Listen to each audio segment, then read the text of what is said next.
பண்புடைமை அதிகாரம். பண்பிலான் பெற்ற பெருஞ்செல்வம்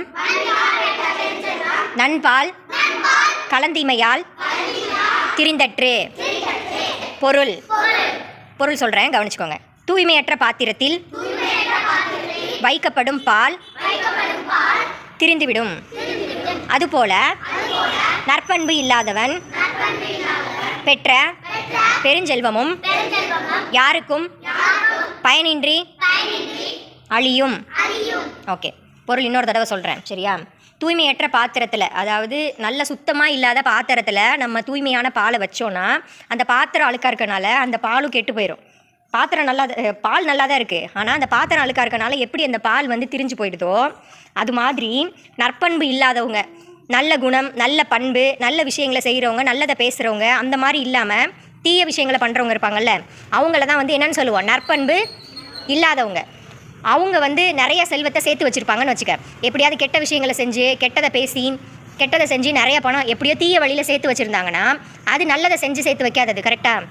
அதனால அந்த பணமும் அவங்கள்ட்ட இருக்காதான், ஒரு நாள் என்ன ஆகிடுமா, அழிஞ்சு போயிடுமா. எப்படி அந்த தூய்மையற்ற பாத்திரத்தில் அந்த நல்ல பால் வச்சு எப்படி அந்த பால் திரிஞ்சு போதோ அது மாதிரி நற்பண்பு இல்லாதவங்க சேர்த்த செல்வமும், எவ்வளோ செல்வமாக இருந்தாலும் சரி, எவ்வளோ சொத்தாக இருந்தாலும் சரி, அவங்கக்கிட்ட நல்ல பண்பு இல்லை, அப்போ அந்த செல்வமும் ஒரு நாள் என்ன ஆகும், அழிஞ்சு போயிடும். அப்போ நம்ம நல்ல வழியில் தான் பொருளை சேர்க்கணும். நல்லா படித்து வேலைக்கு போய் நல்லா சம்பாரித்து அந்த மாதிரி சேர்க்கணும். ஒரு வேளை படிக்கலை அப்படின்னா, இப்போ அப்பா அம்மாலாம் இருக்காங்க, ஒரு சில பேர் படிக்காமல் இருப்பாங்க, அவங்க நல்ல வேலைக்கு போய் உழைச்சி சம்பாரித்து அந்த மாதிரி பணம் சேர்க்குறாங்க, அதெல்லாம் நிலைக்கும். தீய வழியில் நம்ம சேர்த்தோன்னா அது நிலைக்குமா?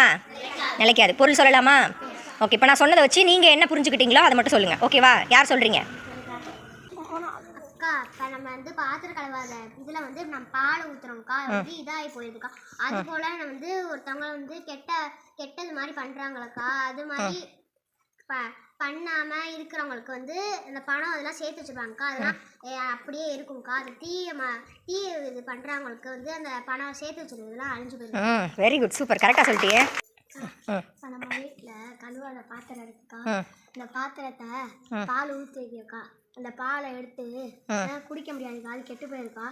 அதனால நம்ம இப்போ நிறையா காசு சேர்த்து வச்சிருக்கோக்கா, அது நம்ம இப்போ தீய வழியில் போனோம்னா அந்த காசு ஃபுல்லாக இருக்காதுக்கா. இப்போ நம்ம நல்ல வழியிலே போய்கிட்டே இருந்தோம்னா, நல்ல வழியிலே முன்னேறினோம்னா நம்மளுக்கு தீய எதுவும் இருக்காதுக்கா.